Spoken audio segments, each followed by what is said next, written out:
तुम सुबह उठते हो और कहते हो आज थकान है, तुम कहते हो आज मन भारी है, लेकिन तुमने कभी यह नहीं पूछा कि यह भारीपन कहाँ से आया।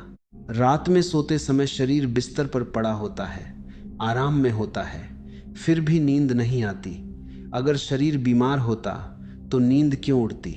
नींद तो दिमाग की भाषा समझती है, शरीर की नहीं। शरीर तो थका होता है, वह तो सो जाना चाहता है, लेकिन दिमाग दिमाग कहीं और भटक रहा होता है। तुम्हें सिखाया गया है कि बीमारी बाहर से आती है, हवा से, पानी से, खाने से। यह आधा सच है और आधा सच सबसे बड़ा झूठ होता है, क्योंकि जो दिखाई देता है उसी पर तुम भरोसा कर लेते हो। डर दिखाई नहीं देता, इसलिए तुम उसे गिनती में नहीं लेते। चिंता दिखाई नहीं देती, इसलिए तुम उसे नज़रअंदाज कर देते हो। लेकिन वही चिंता धीरे धीरे शरीर में उतरती है और फिर तुम कहते हो शरीर बीमार है। तुम डॉक्टर के पास जाते हो, वह तुम्हें दवा देता है।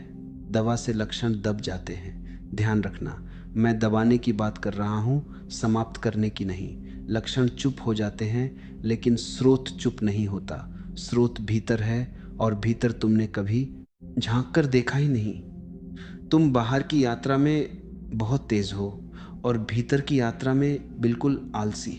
एक अजीब बात है, जब तुम्हें कोई खुशखबरी मिलती है तो वही शरीर हल्का हो जाता है। वही शरीर, वही अंग, वही हड्डियां। तब कोई दर्द नहीं रहता, तब कोई थकान नहीं रहती। तो क्या शरीर ने रातों रात चमत्कार कर लिया? नहीं, सिर्फ दिमाग की दिशा बदल गई। दिमाग अगर राहत में है तो शरीर उसका अनुसरण करता है। दिमाग अगर भय में है तो शरीर कांपने लगता है।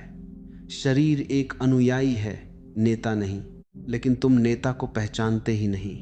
तुम हमेशा पीछे खड़े सैनिक को पकड़ लेते हो। जब गोली चलती है तो तुम घायल शरीर को देखते हो, यह नहीं देखते कि आदेश किसने दिया। दिमाग आदेश देता है, शरीर भुगतता है, और फिर तुम शरीर को दोषी ठहरा दिया एते हो। यह सबसे बड़ी नाइंसाफी है। तुम्हारा दिमाग लगातार भविष्य में जीता है। कल क्या होगा, परसों क्या होगा, लोग क्या कहेंगे, मैं सफल होऊंगा या नहीं। यह भविष्य कहीं है ही नहीं, सिर्फ तुम्हारे दिमाग में है। लेकिन उसका असर बहुत वास्तविक है। पसीना असली है, धड़कन असली है, दर्द असली है, झूठा सिर्फ विचार है। और तुमने झूठे को इतना शक्ति दे दी है कि वह सच को बीमार कर रहा है। मैं तुमसे यह नहीं कह रहा कि शरीर का ध्यान मत रखो, मैं सिर्फ यह कह रहा हूं कि तुमने गलत दरवाजा पकड़ लिया है। तुम बार बार उसी दरवाजे पर दस्तक दे रहे हो जहां से कोई उत्तर नहीं आएगा। उत्तर भीतर से आएगा, लेकिन भीतर जाने के लिए साहस चाहिए। बाहर जाना आसान है, भीड़ भी साथ होती है। भीतर जाने में तुम अकेले हो जाते हो। इसलिए मैं तुम्हें अभी कोई समाधान नहीं दे रहा, मैं तुम्हें दवा नहीं दे रहा, मैं तुम्हें एक सवाल दे रहा हूं। अगली बार जब तुम कहो मेरा शरीर बीमार है, तो एक पल रुको और पूछो, इस क्षण मेरे दिमाग में क्या चल रहा है? कौन सा डर, कौन सी चिंता, कौन सा अधूरा बोझ? बस पूछना। बदलने की कोशिश मत करना, क्योंकि देखने से ही शुरुआत होती है। याद रखना, तुम्हारा शरीर दुश्मन नहीं है, वह तो मासूम है। वह वही करता है जो दिमाग उसे सिखाता है। अगर दिमाग बीमार है तो शरीर उसकी भाषा बोलेगा, और अगर दिमाग को देखने की रोशनी आ जाए तो शरीर को ठीक होने में ज़्यादा समय नहीं की लगता। लेकिन अभी मैं तुम्हें यहीं छोड़ रहा हूँ इस सवाल के साथ, क्योंकि कभी कभी सवाल ही पहला इलाज होता है। तुम जिस तरह से बीमारी को देखते हो वह तुम्हारी अपनी नहीं है, वह तुम्हें सिखाई गई है बचपन से। माँ ने सिखाया, स्कूल ने सिखाया, समाज ने सिखाया। जैसे ही शरीर में कुछ गड़बड़ हुई, तुरंत बाहर देखो, किसी को पकड़ो, किसी पर भरोसा रखो, किसी से उम्मीद करो। तुम्हें यह कभी नहीं सिखाया गया कि रुक कर देखो कि भीतर क्या चल रहा है, क्योंकि भीतर देखने से समाज को डर लगता है। समाज चाहता है कि तुम निर्भर रहो, डॉक्टर पर, दवा पर, सलाह पर, प्रणाली पर। निर्भर आदमी सवाल नहीं पूछता, वह मान लेता है। और तुम मान लेते हो। तुम कहते हो रिपोर्ट में लिखा है, तुम कहते हो डॉक्टर ने कहा है, लेकिन तुम कभी यह नहीं है कहते कि मैंने देखा है। देखना खतरनाक है, क्योंकि देखने से जिम्मेदारी आती है और जिम्मेदारी से आदमी बचता है। तुम्हें लगता है कि बीमारी एक दुर्घटना है, अचानक आ जाती है, लेकिन कुछ भी अचानक नहीं होता। जो अचानक दिखता है वह धीरे धीरे भीतर बन चुका होता है। सालों की अनकही बातें, दबी हुई इच्छाएं, कहे बिना निगल लिया गया गुस्सा, यह सब जमा होता है, रहता है। समाज तुम्हें सिखाता है एडजस्ट करो, समझौता करो, चुप रहो, और तुम चुप रहते हो, लेकिन भीतर कुछ चुप नहीं रहता। तुम्हें यह भी सिखाया गया है कि मजबूत आदमी वह है जो सब सह ले, जो रोए नहीं, जो टूटे नहीं, जो शिकायत न करे। तुमने इस मजबूती को पहन लिया है, लेकिन यह मजबूती नकली है, क्योंकि भीतर तुम टूटते रहते हो, और जो भीतर टूटता है वह एक दिन शरीर में दिखाई देता है। तब समाज कहता है बीमार हो गए। समाज को यह पसंद नहीं कि तुम जागरूक हो जाओ। जागरूक आदमी को संभालना मुश्किल होता है। वह सवाल करता है, वह मानने से पहले देखता है, वह भीड़ का हिस्सा नहीं बनता। इसलिए तुम्हें सिखाया गया है कि सोचो मत, ज़्यादा काम में लगे रहो, भागते रहो, रुकना मत, क्योंकि जिस दिन तुम रुके उस दिन दिमाग का शोर सुनाई देगा, और वह शोर तुम्हें डरा सकता है। तुम्हें यह भी बताया गया है कि दुख स्वाभाविक है, तनाव सामान्य है, चिंता आज की जिंदगी का हिस्सा है। इन सब को सामान्य घोषित कर दिया गया है। जब जहर को सामान्य घोषित कर दिया जाता है तो कोई उसे जहर नहीं मानता। फिर वही जहर धीरे धीरे शरीर में फैलता है, और तुम हैरान होते हो कि बीमारी क्यों बढ़ रही है। समाज तुम्हें परिणाम सिखाता है, प्रक्रिया नहीं। वह कहता है यह बीमारी है, यह दवा है।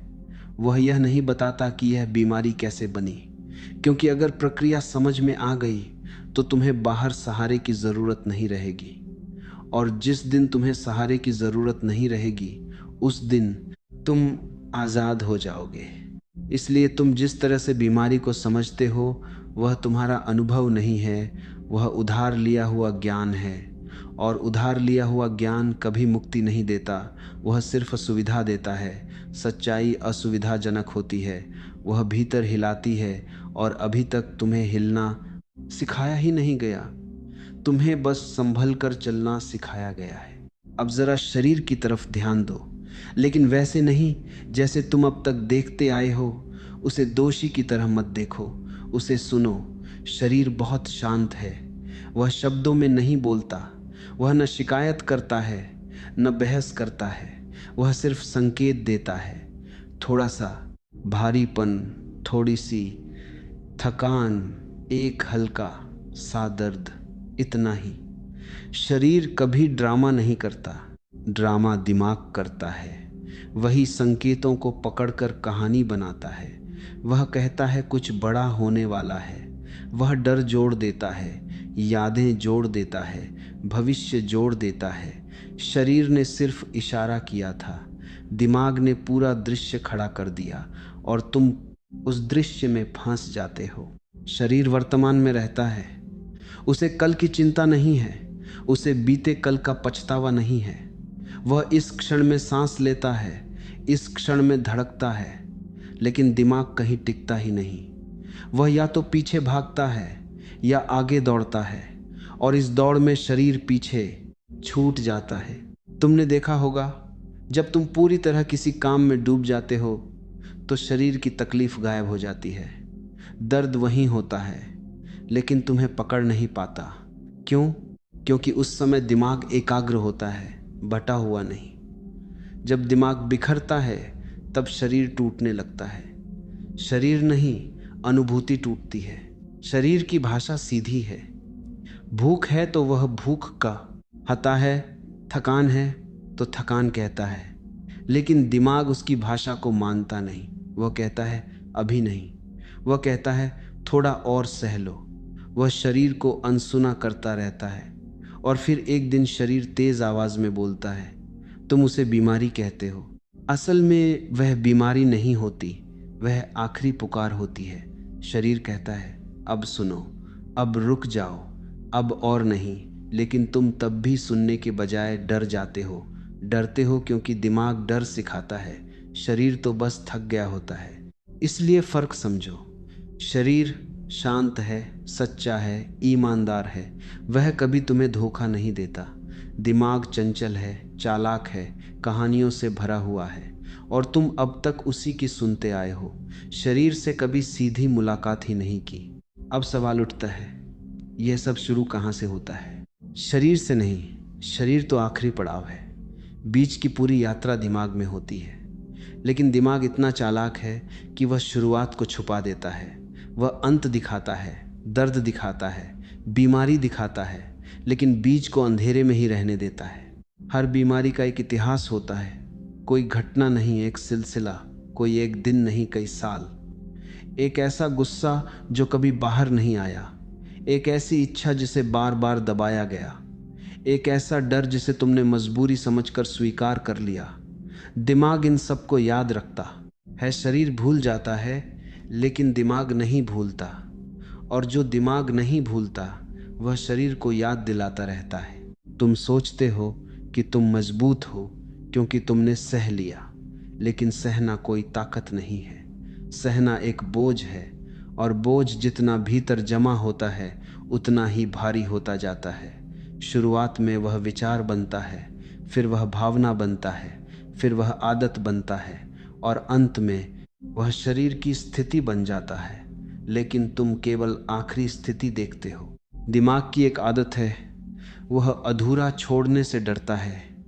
जो कहा नहीं गया, जो जिया नहीं गया, जो रोया नहीं गया, वह अधूरा रह जाता है। और अधूरापन भीतर खिंचाव पैदा करता है। यह खिंचाव दिखाई नहीं देता, लेकिन शरीर इसे महसूस करता है। मांसपेशियां सख्त हो जाती हैं, सांस उथली हो जाती है, धड़कन तेज हो जाती है।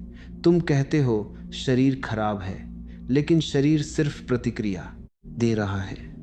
तुम्हें यह समझ में नहीं आता कि दिमाग भविष्य में जीकर वर्तमान को जहर बना देता है। जो अभी है वह पर्याप्त नहीं लगता। हमेशा कुछ और चाहिए, कुछ बेहतर चाहिए, कुछ सुरक्षित चाहिए। यह चाह धीरे धीरे तनाव बन जाती है, और तनाव कभी अकेला नहीं आता। वह अपने साथ थकान लाता है, बेचैनी लाता है, अशांति लाता है। शरीर इन सब का बोझ उठाता है बिना शिकायत के। दिमाग एक और खेल खेलता है। वह तुलना करता है, वह कहता है वह ठीक है, तुम ठीक नहीं हो। वह सफल है, तुम पीछे हो। यह तुलना भीतर एक लगातार चोट करती है। कोई बड़ा हादसा नहीं, छोटी छोटी चोटें, लेकिन लगातार और लगातार चोट शरीर को तोड़ देती है। भले ही बाहर से सब सामान्य दिखे, तुम्हें लगता है कि बीमारी अचानक आई, लेकिन अचानक सिर्फ वह पल होता है जब शरीर ने हार मान ली। जब तक शरीर लड़ सकता था वह लड़ता रहा, जब तक वह सह सकता था वह सहता रहा। लेकिन एक दिन वह कहता है अब नहीं, और उसी दिन तुम घबरा जाते हो, क्योंकि तुमने इस पूरी प्रक्रिया को देखा ही नहीं।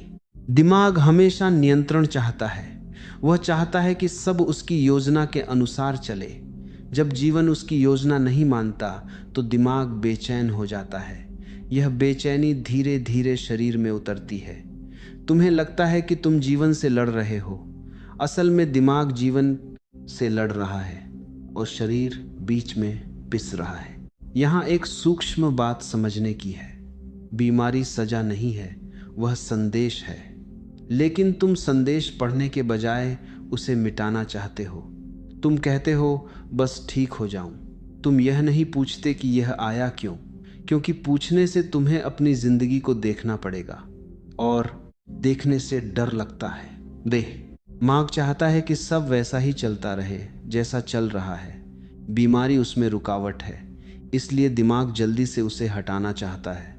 लेकिन बीमारी हट भी जाए तो कारण वहीं रहता है, और कारण रहेगा तो रूप बदलकर फिर लौट आएगा, कभी एक नाम से, कभी दूसरे नाम से, लेकिन कहानी वही रहेगी। इसलिए अब तक जो तुम बीमारी कहते आए हो वह असल में दिमाग की लंबी कहानी का आखिरी अध्याय है। शरीर ने कुछ शुरू नहीं किया, उसने बस अंत को प्रकट किया है। और जब तक तुम शुरुआत को देखने का साहस नहीं करोगे तब तक अंत बदलता रहेगा, दुख बना रहेगा और तुम हर बार शरीर को दोष देते रहोगे। अब एक और परत खोलो।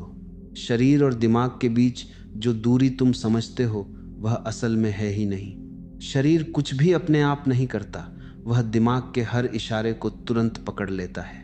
एक डर पैदा होता है और सांस बदल जाती है, एक चिंता उठती है और पेट सिकुड़ जाता है, एक दबा हुआ विचार आता है और कंधे भारी हो जाते हैं। शरीर देर नहीं करता, वह तुरंत जवाब देता है। दिमाग का सबसे बड़ा खेल यही है कि वह खुद को अदृश्य रखता है। वह सामने नहीं आता, वह पर्दे के पीछे रहकर सब कुछ चलाता है। तुम्हें लगता है कि दर्द शरीर में है, लेकिन दर्द की दिशा दिमाग तय करता है। वह तय करता है कि किस बात को बड़ा बनाना है, किस बात को पकड़ कर रखना है और किस बात को छोड़ना ही नहीं है। तुम दिन भर बहुत कुछ सोचते हो, लेकिन महसूस नहीं करते कि सोचने का भी वजन होता है। हर विचार थोड़ा सा दबाव बनाता है।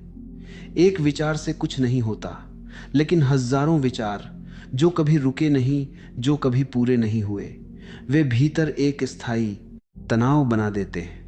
यह तनाव धीरे धीरे शरीर की सामान्य अवस्था बन जाता है और जो असामान्य है वह तुम्हें सामान्य लगने लगता है।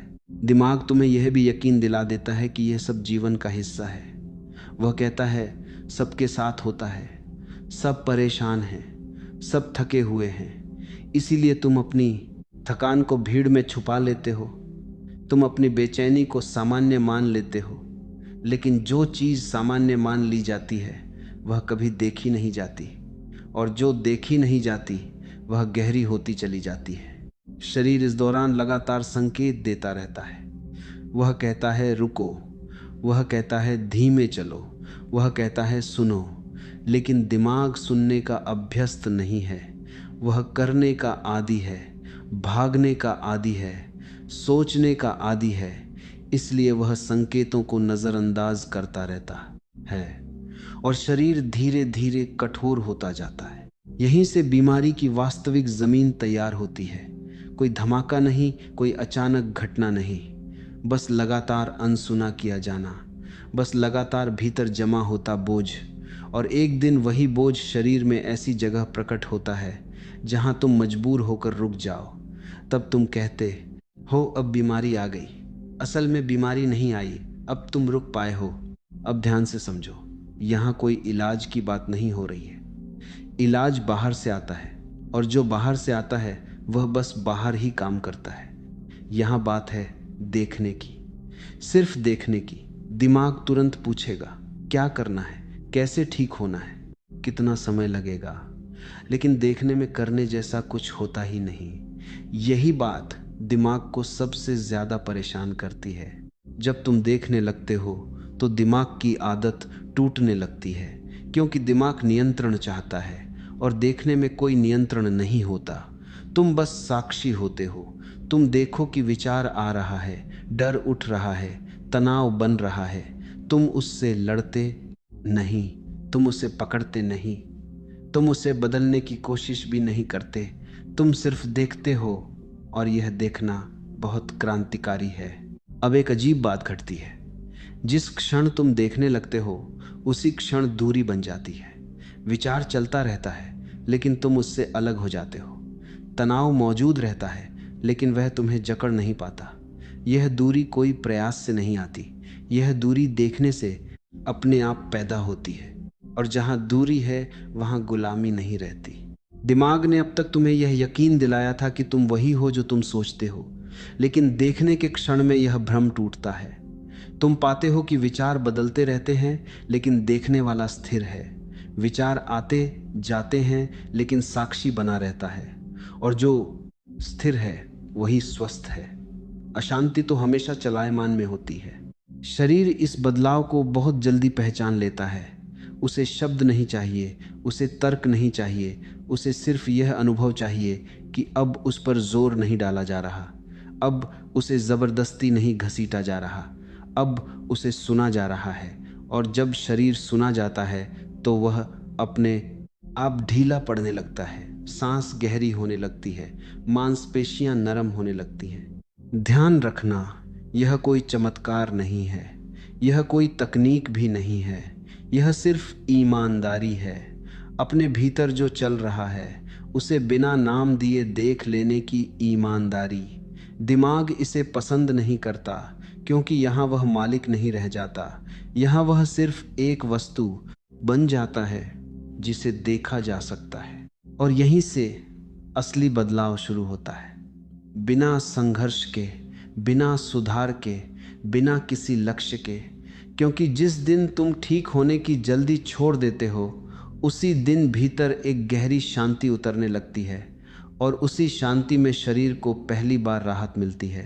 अब यहाँ मैं तुम्हें आगे नहीं ले जाऊंगा क्योंकि आगे ले जाना भी एक तरह का नियंत्रण है। अब जो बचता है वह तुम्हारा अपना अनुभव है। तुमने देखा कि शरीर कुछ नहीं मांगता, वह सिर्फ प्रतिक्रिया करता है। तुमने देखा कि दिमाग शोर करता है और तुम उसे सुनते रहे हो। अब अगर यह देखना सच में घटा है तो कुछ बदलने की जरूरत नहीं रह जाती। अब तुम कोशिश मत करना कि शांत रहो, क्योंकि कोशिश फिर दिमाग की चाल है। अब तुम बस इतने ईमानदार रहो कि जो भी उठे उसे देख सको। अगर बेचैनी आए तो उसे हटाने मत दौड़ो, अगर डर आए तो उसे समझाने मत लगो, उसे बस आने दो और जाते हुए देखो। जैसे बादल आते हैं और चले जाते हैं, आकाश कुछ नहीं करता। यहीं पर एक गहरा मोड़ आता है। तुम्हें एहसास होता है कि अब तक तुम जीवन से लड़ते रहे और लड़ते लड़ते तुम थक गए। शरीर उसी थकान की कहानी सुना रहा था। अब जब लड़ाई गिरने लगती है तो शरीर को भी आराम मिलता है, क्योंकि शरीर को लड़ना कभी पसंद ही नहीं था। अब कोई लक्ष्य नहीं है, ठीक होने का भी नहीं, क्योंकि लक्ष्य तनाव पैदा करता है। अब सिर्फ एक सादगी है जो है, वह जैसा है उसे वैसे ही देखने की। इस देखने में कोई दावा नहीं है, कोई वादा नहीं है, लेकिन इसमें एक गहरी राहत है, क्योंकि पहली बार तुम कुछ बनने की कोशिश नहीं कर रहे। और अंत में मैं तुम्हें कोई निष्कर्ष नहीं दूंगा, न कोई सिद्धांत, न कोई उपदेश, क्योंकि जो समझ आता है वह शब्दों में बंद नहीं किया जा सकता। मैं तुम्हें सिर्फ एक मौन छोड़ रहा हूं। अगर तुम उसे भरने की कोशिश करोगे तो दिमाग लौट आएगा, अगर तुम उसे रहने दोगे तो शायद पहली बार तुम खुद के करीब आओगे। यही पर्याप्त है। अब कुछ करने की जरूरत नहीं है, बस रहने दो।